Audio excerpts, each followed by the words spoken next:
Hello everyone, Joshua Myers here, and welcome back to my 25 Days of Christmas review series. I do apologize I haven't been uploading these, really. I've just been super busy, Christmas and everything, this holiday is a pretty busy one, uh, so yeah, I really do try. And knowing that, I kind of like to spread things out a bit. Like this time I've been not only trying to watch Christmas movie related films, but also Disney movies in general. So I don't get the same thing over and over again, which should be noted for next year for 2020's 31 Days of October. So, but yeah, so I decided to watch another Christmas related movie, and that is the sequel to The Santa Claus, which I reviewed the first Santa Claus movie a while back, and now I'm reviewing the second one. And with that said, today I'm going to be reviewing The Santa Claus 2 from 2002. Some call him a myth, others a saint.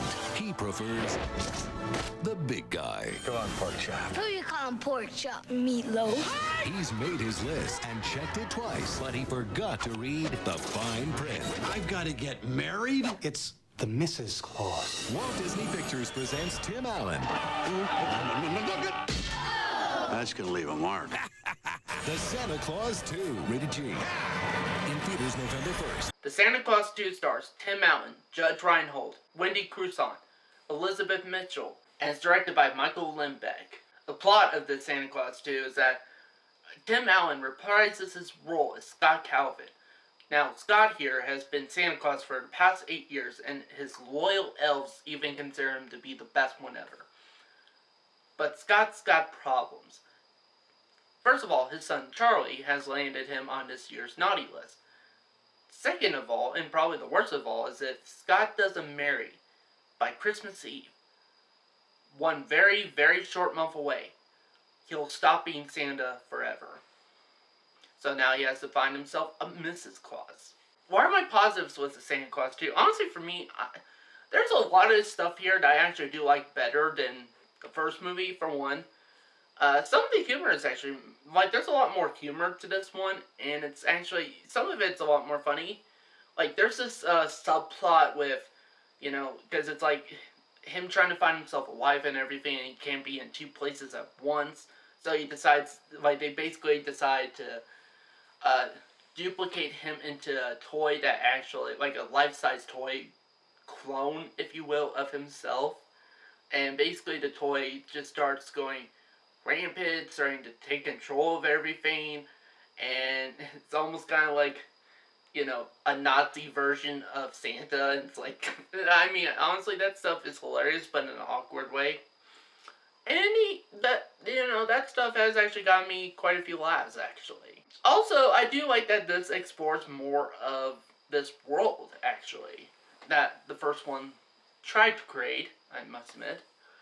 Explores more of the North Pole. You also get all the other magical, mystical beings that are associated, you all know, Mother Nature, Father Time. You also get the Easter Bunny, the Tooth Fairy, Sandman, and they're all pretty good, actually. And this is what I wanted it to kind of sort of be for the first one, just, doing a lot more to explore with this universe and everything. But I still have issues with that. And honestly, it's there are actually some nice romantic stuff in it. Even though it's another, they have to get married and everything within a month and that, within a short time. Even though with that, it's there's some really nice romantic, kind of magical stuff in it, actually. So basically, Scott Calvin ends up kind of trying to court in that the principal of Charlie's school and that. And yeah, at least they do have chemistry. I think they do have chemistry, actually, and the romantic stuff is pretty romantic, and I must admit. And it's really nice, kind of charming, really charming as well. I will say too, the effects got a lot better in this one, the first one. Some of them are still kind of cheesy effects, but I would rather take the effects in this movie than the first film. And they bring in some new characters, like I mentioned before, that I do like. There's, like, again, all this other mystical beings of certain holidays, which are pretty good. Also, there's new characters, like there's this elf named Curtis in that, which I do like him, and then he gets a few laughs. So yeah, the new characters in this are pretty good, I must admit, and I think they do take a lot more creative liberties as far as trying to explore this world in that more than the first one. And also, Tim Allen as Scott Calvin, aka Santa Claus, I honestly think he does a lot better in this one than the first one, actually. I think he's really starting to show to be a really unique Santa, like I said. And I have a soft spot for Tim Allen, just as an actor, and, you know, his version of Santa Claus. I just have a soft spot for that, because, again, I watched these movies as a kid. These were, like, one of my favorite movies growing up as a kid. So, also, I noticed, like, the set design and that have gotten better. Like, the sets and everything, sure, you could still tell they're sets, but they look a lot better, actually. And another thing, too, is I like about this movie is that, honestly, the pacing in this movie is actually a lot better than the pacing of the first film. Actually, it moves pretty fast. The movie's like an hour 30 minutes and didn't felt like that to me. What are my negatives with this film? Honestly, for me, like I said, there's certain subplots I feel like could have been cut out of the film entirely. Like the whole Charlie being on the naughty list and that. They could have not had that in the film, and it probably would have worked fine, if not better. And yeah, like I mentioned, this film has several different subplots, which, I don't know,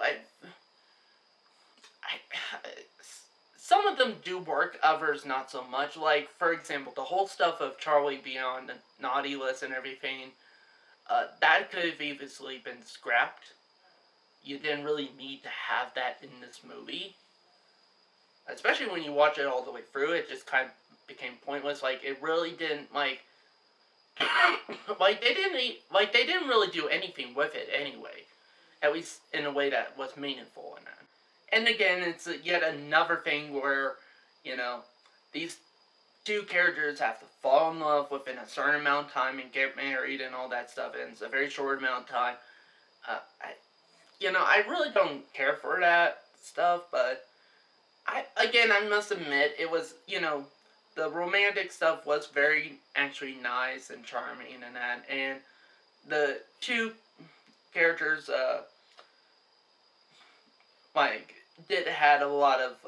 did have actual genuine chemistry, I think. And honestly, for me, those are my only nitpicks, actually. I think they did improve upon a lot more. And with that said, I'm going to give the Santa Claus 2 a 4.5 out of 5 stars. Now, actually, I will say this film is actually a little bit better than the first one, I must admit. After rewatching these, for the first time in a long while, especially as an adult, the second one is actually a little bit better. I think it did improve on a lot of things from the first one, but it's still not perfect. Honestly, for me, I think these films, they have good ideas and everything, but they just never been fully exploited in everything. This is one series one film that honestly I wouldn't mind seeing a remake of, the first Santa Claus movie. I wouldn't mind seeing get a reboot. If done right, if they really take in a lot of my advice and everything, it would probably be an awesome remake. So that's it for this review. Thank you guys for watching, and see you next time.